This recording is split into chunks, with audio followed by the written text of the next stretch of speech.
মরে যাওয়ার 24 ঘন্টার মধ্যে আপনার শরীরের সাথে কি কি আচরণগুলো করা হয় সেটা কি জানেন আপনি? বর্তমান বিজ্ঞান বলছে একটা মানুষকে যখন দাফন করা হয়, এই দাফন করার 24 ঘন্টার মধ্যেই তার শরীরের মধ্যে পোকার উৎপত্তি হয় এবং এই পোকাগুলো নিজেরা তার শরীর খাইতে থাকে এবং অন্যান্য পোকাগুলোকে আমন্ত্রণ করতে থাকে গন্ধের দ্বারা, এবং এতটা শরীর থেকে গন্ধ বের হয় এবং এই পোকাগুলো তার অঙ্গের বিভিন্ন অঙ্গ প্রত্যঙ্গ দিয়ে বের হতে থাকে এবং অন্যান্য পোকাগুলোকে আমন্ত্রণ করতে থাকে।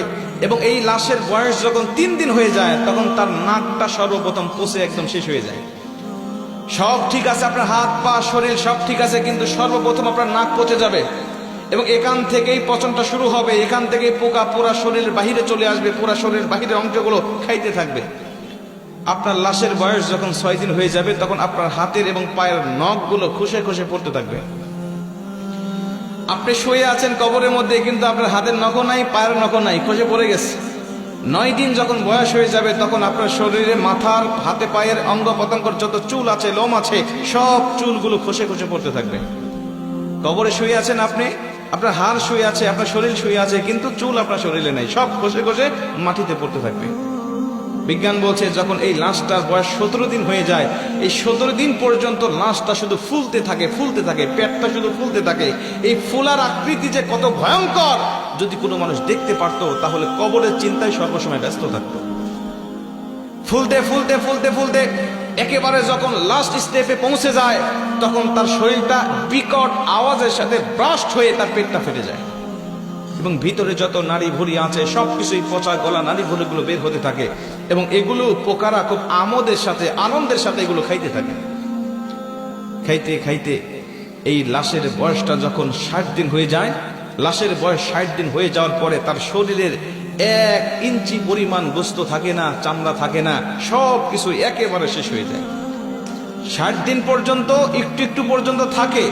60 দিন যখন হয়ে যাবে আপনার শরীরে কোনো চামড়া থাকবে না, কোনো গোস্ত থাকবে না, কোনো চর্বি থাকবে না, কোনো রগ থাকবে না, কিচ্ছু থাকবে না, শুধুমাত্র হাড্ডি পড়ে থাকবে। যে শরীর নিয়ে দুনিয়ার জমিনে আপনি এত বড়াই করেছেন, এত অহংকার করেছেন, যে শরীরের যত্ন নেওয়ার জন্য আপনি কত বিদেশি দামি দামি কসমেটিক ব্যবহার করেছেন, কিন্তু এই শরীরটা ইসলামের পথে, এই শরীরটা আপনি ইসলামের পথে কাজে লাগান নাই। এই শরীরটা আপনি কখনো আল্লাহ পাকের দেওয়া শরীর, আল্লাহ পাকের জন্য আপনি কখনো ব্যবহার করেন নাই। হারাম হালাল তাওয়াক্কা না করে সবসময় আপনি ব্যস্ত রেখেছেন। আপনার এই শরীরটা 60 দিনের মধ্যে শেষ হয়ে যাবে, আর অবশিষ্ট কিছুই থাকবে না। বিজ্ঞান বলছে এই লাশের বয়সটা যখন 90 দিন হয়ে যায় তখন এতদিন পর্যন্ত এই হাড়গুলো একসাথে ছিল, জোড়া জোড়া ছিল, এক একটা গিরার সঙ্গে আরেকটা গিরা লাগানো ছিল, কিন্তু 90 দিন যখন পার হয়ে যায় তখন এই গিরাগুলো খুলে যায়। গিরাগুলো তার শরীরের সাথে আর থাকে না। এটা যে মানুষের কঙ্কাল, একটা মানুষ এই 90 দিনের আগে এটা দাঁড় করালে এটা হাড়গুলো ঠিক থাকতো, কিন্তু যখন 90 দিন বয়স হয়ে গিয়েছে প্রতিটা জয়েন্ট থেকে এই হাড়গুলো খুলে খুলে পড়তে থাকে। 3 মাসের মাথায় যখন সব খুলে যায়, 1 বছর হতে না হতে তার হাড্ডিগুলো মাটির সাথে মিশে যেতে থাকে। জোরে করে আল্লাহু আকবার। হাড্ডিগুলো মাটির সাথে মিশে যায়। প্রিয় ভাই, এই শরীর নিয়ে অহংকার করার কিছু আছে? আল্লাহ বলে অহংকার আমার চাদর, এই চাদর ধরে যদি কেউ টান দেয় আমি আল্লাহ সহ্য করতে পারি না। আমি আল্লাহ পাক তখন ডাইরেক্ট তার প্রতি অ্যাকশন নেওয়া শুরু করি। আজকে চলে গেছে 2 জন ব্যক্তি, ওরা যদি জানতো, ওরা যদি সুস্থ থাকতো তাহলে চিন্তা করতো, যদি তাদের আল্লাহ পাক যদি কবুল করতো তাহলে তারাও হয়তোবা এসে এই মাহফিলে বসতো। কথা বলেন ঠিকই না?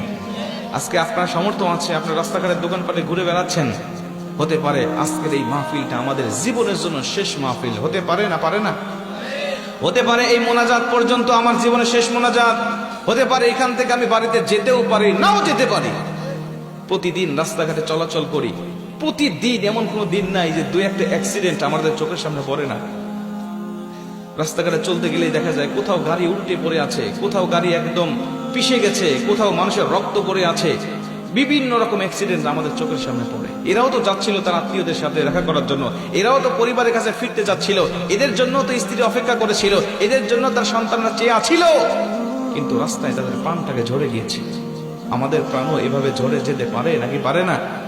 এই জন্য সতর্ক হওয়ার সময় এখনই, সিদ্ধান্ত নেওয়ার সময় এখনই। আমার এই জীবনটা আমি কোন কাজে অতিবাহিত করছি? আল্লাহ আমাদের সবাইকে হালাল পথে আমাদের জীবনটাকে অতিবাহিত করার তৌফিক দান করুক। জোরে বলেন আমিন।